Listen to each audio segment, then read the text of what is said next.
Olá a todos, quem vos fala é Rodrigo Souza, líder de marketing clínico da GE Healthcare.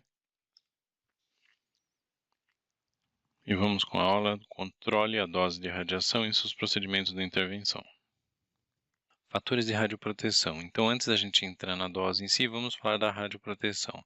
Então, o fator tempo. Quanto menor o tempo de exposição à radiação ionizante, menor será a dose recebida. Pela legislação, a cada 5 minutos de fluoroscopia ou raio-x acumulado, tem que soar um alarme, então a cada 5 minutos temos que silenciar essa função e é um aviso e uma forma de lembrar o operador ou os operadores de que já se acumulou mais 5 minutos de radiação sobre o paciente. Blindagem. Qualquer material pode servir de blindagem. Diferentes materiais podem ter maior ou menor eficiência como blindagem da radiação, dependendo do tipo da radiação usada. Exemplos de blindagem usada: chumbo, argamassa baritada, tungstênio e outros. A blindagem para o operador em si, que é quem está mais próximo do paciente do tubo de raio-x, é composta pelo escudo de proteção e pela saia da mesa, que ajuda a proteger a radiação que vem de baixo, uma vez que o tubo de raio-x fica embaixo. São obrigatórias pela NR32 e barram cerca de 90% da dose do operador.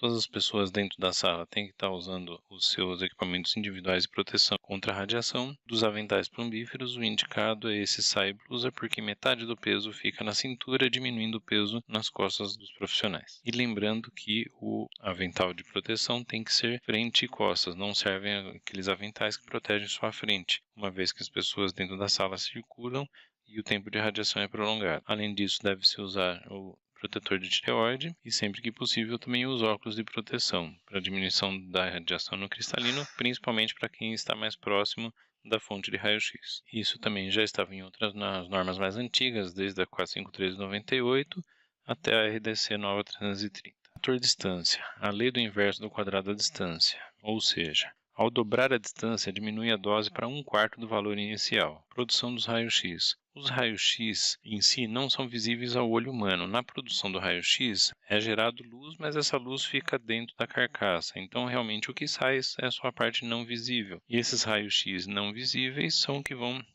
formar as imagens que nós vamos utilizar. Então, o importante é a gente lembrar disso e estar sempre atento a essa produção do raio-x e não ficar na frente do feixe principal. O feixe principal é somente para o objeto em estudo ou paciente em questão. Mapa de isodose. Temos aqui o mapa de onde a dose de radiação fica mais concentrada e onde devemos procurar estar mais distantes dessa. Então, aqui por linhas nós podemos ver as distâncias e o padrão de dose dentro dessas regiões. E eu pintei de amarelo aqui para ficar mais evidente a região mais crítica onde nós devemos estar mais afastados desta. Aqui representadas esses mapas a 1,5 m do solo, que é na altura média onde o paciente está durante o procedimento. Como é a região onde mais espalha a radiação, é a região que nós mais devemos nos preocupar. Manutenção periódica do tubo. Avaliação periódica de preferência anualmente ou sempre que houver alguma grande mudança no serviço de manutenção no equipamento. Estava descrito lá na 453 já, no mínimo então a cada 2 anos. Porém, recomendamos uma manutenção periódica no mínimo anual. E aqui do lado direito podemos ver no gráfico que esse controle realmente ajuda a aumentar a produtividade do tubo, onde a gente consegue controlar melhor a dose. Produção do raio-x, temos no angiógrafo tudo muito automático, mas precisamos conhecer um pouco melhor a matemática do cálculo para que a gente consiga entender e saber trabalhar melhor com as características do equipamento. A voltagem. Então, a quilovoltagem usada é a potência ou poder de penetração dos fótons para atravessar a matéria. O cálculo é realizado por um raio-x convencional, usando 2 vezes a espessura do paciente mais a constante que varia de cada equipamento. A espessura da região do paciente que está sendo estudada é um fator importante. Ajuste do KV quanto ao fator distância. Esse cálculo ele é calculado para a distância de 1 metro. Para ajustar essa distância, a cada 10 centímetros, teríamos que ajustar o KV proporcionalmente 4 kV a cada 10 centímetros. Durante um procedimento angiográfico, se altera muito as posições e as projeções e as angulações do tubo de raio-x do detector frente ao paciente. Lembrando que essa distância, então, interfere na dose e a dose interfere na qualidade da imagem. Além disso, uma importante questão com relação à ampliação, ou seja, se o objeto a ser estudado está muito próximo do tubo de raio-x, ele magnifica muito e não se tem um detalhe muito bom das bordas dele, se perde um pouco de definição. Para melhorar a característica de definição, devemos diminuir a ampliação, levando o objeto mais próximo do receptor de imagem e aí temos um objeto mais do tamanho real e com uma melhor projeção de definição de borda. Nós temos a distância foco-receptor e temos a distância objeto-receptor. Ao se ampliar, então, a distância foco-receptor, melhoramos a definição e diminuímos a magnificação. Também, quanto mais se diminui a distância do objeto até o receptor, melhora a nitidez e a qualidade dessa imagem.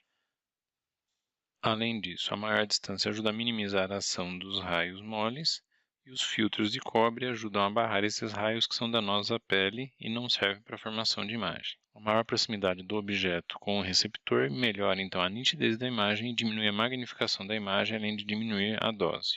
Ajustes do campo de visão. Aqui um exemplo de um comparativo entre a área irradiada de 20 por 20 e com um zoom de 12 por 12, onde a área irradiada então baixa de 40 cm² para 14,4 cm².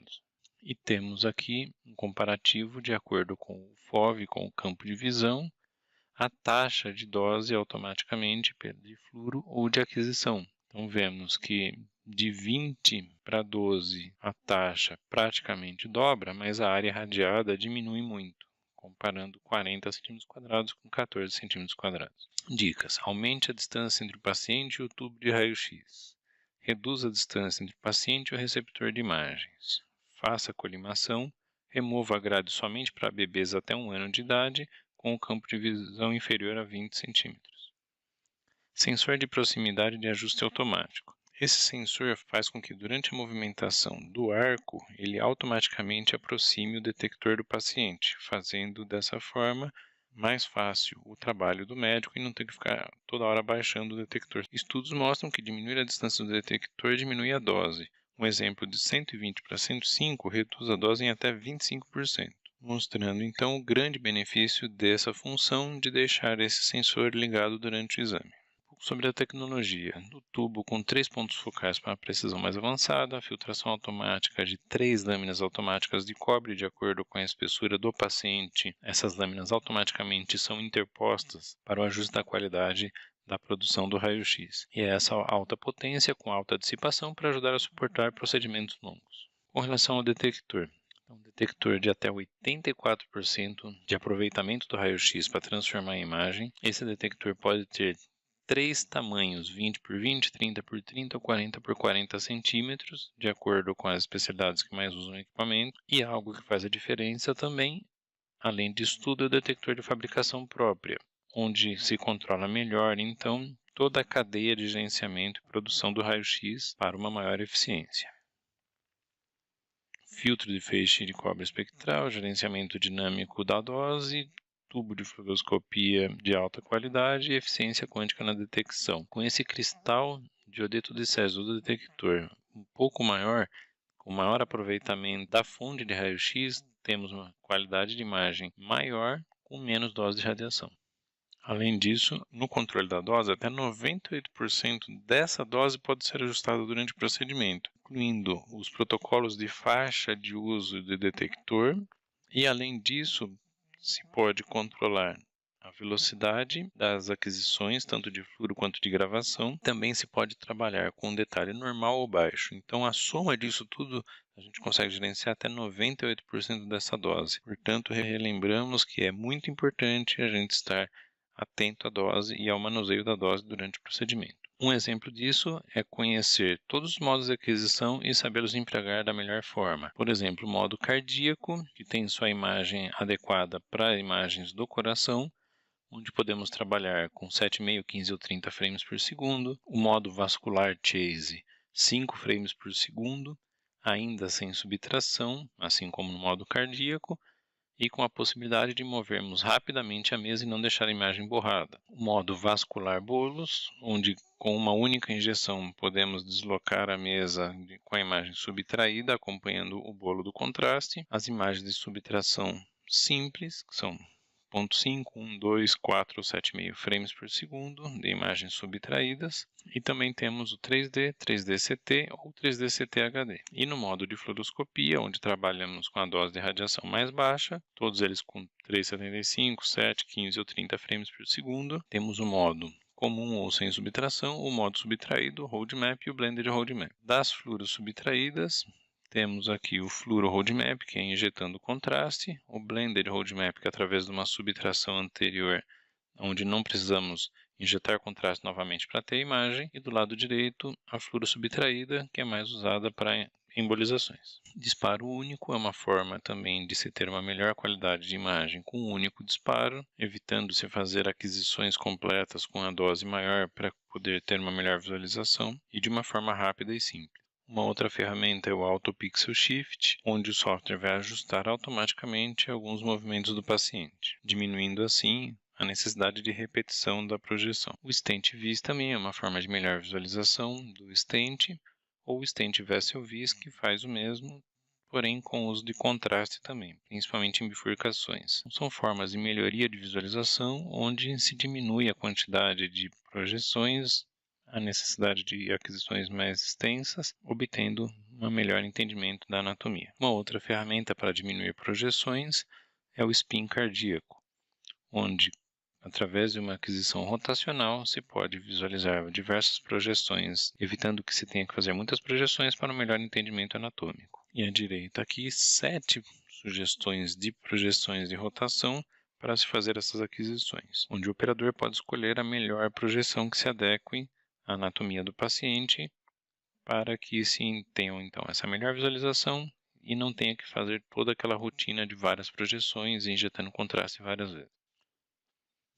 O Inova Breeze ou Bolus Chase, com uma única injeção de contraste, podemos acompanhar desde o cajado da horta até os pés do paciente, fazendo com que em uma única injeção de contraste, com uma única varredura, conseguimos acompanhar todo esse meio de contraste, diminuindo muito assim então o tempo de procedimento, a quantidade de radiação e a quantidade de contraste injetado. O mapa de dose é um demonstrativo de dose relativa à região da mesa onde o paciente está sendo irradiado, com um gráfico por tons de cinza. Esse gráfico vai te mostrar então a porcentagem de dose de radiação que está sendo usada até o momento. Como ele faz esse registro tridimensional, se um ponto da pele do paciente estiver recebendo muita dose localizada, ainda que não tenha chegado nas doses consideradas limites, ele dá aviso pedindo para que você mude a projeção de entrada do raio-x no foco da pele do paciente para diminuir a dose focal no paciente, poupando assim a pele deste. E esse mapa de dose é só uma parte integrante do reporte de dose dos procedimentos. Trabalhamos com um reporte de dose muito completo. Por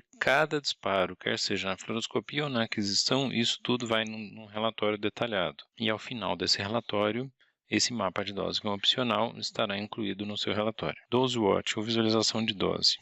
É um software extra do PACS da GE, onde se fornece um acesso rápido ao histórico de doses do paciente, incluindo a lista de todos os exames de qualquer modalidade, com fácil acesso aos detalhes dos exames, dose acumulativa por modalidade, uma dose cumulativa do meio de contraste e uma visão da linha do tempo de todos os eventos de radiação. Inclusive, além de ter esse mapa de doses sobre o bonequinho do paciente em 3D, ainda temos graficamente cada disparo e a projeção do tubo de raio-x para entendermos melhor, então, cada região que foi irradiada e qual a angulação que foi usada durante o procedimento. Dose de radiação só para o paciente. O paciente é o centro das atenções. Fora isso, estamos repletos, cheios de profissionais dentro da sala. Então, vale lembrar que quando estamos pensando na dose para o paciente, estamos também trabalhando na dose para todas as pessoas que estão envolvidas durante o procedimento.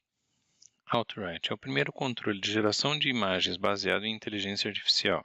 Esse controle, então, tem até 7 parâmetros de ajuste de dose automaticamente, maximizando a qualidade da imagem e diminuindo a dose raio-x, e mantendo o detector, sempre que possível, mais próximo do paciente automaticamente, usando lá o InovaSense. Nesse caso aqui temos a representação desses 7 fatores, então, em tempo real, sendo ajustados automaticamente pelo equipamento, incluindo a proximidade do detector ao paciente. Isso dinamicamente ocorrendo durante o procedimento. Então, conforme está se movimentando, fazendo as projeções, esse primeiro controle inteligente do mercado, de forma efetiva, trabalhando e ajustando os parâmetros de imagem, fatores de produção de raio-x e a qualidade final do procedimento. Dicas para o controle da dose. Sempre que possível, selecione um protocolo de baixa dose, lembrando que isso é ajustável durante o procedimento. Sempre que possível, selecione um detalhe fluoroscópico baixo. Sempre que possível, use a frequência de quadros mais baixo a executar, principalmente a fluoroscopia. Se lembrando que, às vezes, a aquisição também podemos trabalhar com uma frequência mais baixa. Por isso é importante estar ajustando a frequência de quadro de acordo com o tipo de procedimento e a região anatômica que está sendo estudado. Exemplos de resultados clínicos. A eficiência de 90% de redução de dose de raio-x desde o Inova 2000, que foi o primeiro detector digital em angiografia, e com a evolução então desses 20 anos, se baixou 90% da dose do primeiro equipamento com detector digital para os equipamentos de hoje. Resultados operacionais. Aqui um exemplo de menos 28% do tempo gasto de procedimento usando software de assistência de válvula em fechamento de apêndice arterial. E toda essa evolução tecnológica traz também resultados financeiros. Por exemplo, a redução de custo devido a menor volume de reintervenções, pela diminuição de reestenoses. Softwares mais avançados, integração de volumes de diferentes modalidades. Aqui 2 exemplos mostrando fusão de imagem com PET-CT. Essa fusão poderia ser com ressonância, com tomografia prévia ou com outra modalidade, desde que seja um DICOM volumétrico, mostrando 2 casos onde a tomografia, por mais que seja de alta definição durante o procedimento, nem sempre a gente consegue localizar bem a lesão. Então, é de muita ajuda, de grande valia, esse software onde você pode mesclar uma imagem diagnóstica prévia, com melhor localização da lesão, com a imagem do 3D adquirido durante o procedimento. O Roadmap 3D, ou softwares da família Vision. Roadmap 3D é a gente poder ter esse 3D, de preferência com o planejamento, e fundi-lo, esse 3D, sobre a imagem 2D, onde temos um grande benefício de um melhor entendimento da anatomia tridimensional, sem ter que ficar injetando contraste para isso, e com essa melhor visualização em tempo real. Exemplos clínicos. Estudos demonstrando menos 25% de tempo de fluoroscopia, 70% de redução da dose de radiação em si, 78% de redução do meio de contraste e em torno de 28% de redução de tempo total de procedimento. Aqui um exemplo rápido de um caso de um paciente que precisava fazer uma angioplastia de coronária direita, estava com limitações sérias com relação ao uso de meio de contraste por sua função renal. Então foi feita a angioplastia usando de uma tomografia prévia com essa imagem fundida e fazendo apenas 2 injeções de cerca de 3 ml de contraste. Então no total não chegou nem a 6 ml de contraste para conseguir fazer uma angioplastia de coronária direita usando então o Roadmap 3D. Softwares dedicados de Roadmap 3D. Há hoje uma grande gama de quantidade de softwares com focos diferentes. Aqui 3 exemplos mostrando uma agulha virtual, onde se pode ver a imagem escura, que é a agulha real sendo introduzida sob a agulha virtual. No centro, um software de assistência de vasos, onde apesar de ocluído, o médico sabe o caminho correto que ele tem que seguir, uma vez que está desenhada pela tomografia o caminho da luz do vaso. E à direita aqui um exemplo de software de embolização com o planejamento do ponto de interesse para saber aonde o catéter precisa chegar para que a embolização seja feita somente da região da lesão, para que não fique afetando regiões de tecidos adjacentes e com uma melhora significativa, tendo aqui a injeção virtual do meio de contraste, onde em tempo real ele te mostra, onde em tempo real podemos, movendo o mouse, e localizar qual o melhor ponto para embolizar somente essa lesão. O Valve Assist, que é o assistente de válvula para procedimento estrutural cardíaco, simplifica os procedimentos do TAV para atender uma população maior usando o Valve Assist, reduzindo o meio de contraste e dose de radiação para TAV em 33%. Um outro exemplo, usando o mesmo software, ajuda a reduzir o tempo de procedimento e meio de contraste em procedimentos de fechamento de apêndice arterial, dando uma redução do volume do meio de contraste em procedimento de cerca de 78%, reduzindo o tempo de procedimento de cerca de 28% e o tempo de fluoroscopia em 25%. Aqui mais um exemplo para procedimentos de aorta. Execute o EVAR, então, com doses muito baixas, com orientação intuitiva de imagem, com a fusão do 3D de assistência do EVAR. Mostrando aqui na direita, durante o procedimento, então, com todo o volume 3D em tempo real, com todo o planejamento dos ossos realizados aqui, e a imagem aqui só do contorno do 3D sobre a imagem 2D. Evite reintervenções evitáveis, realizando uma avaliação imediata do sucesso técnico, que é melhorado pela característica widebore, ou maior distância entre o detector e o tubo de raio-x, e o software de assistência de vasos. Aqui um estudo comprovando 12 vezes a redução significativa da dose de radiação para procedimentos de EVAR. E 49% das descobertas que requerem reintervenção são perdidas pelo DSA comum e detectadas pelo Conibin CT de alta resolução. Muito obrigado.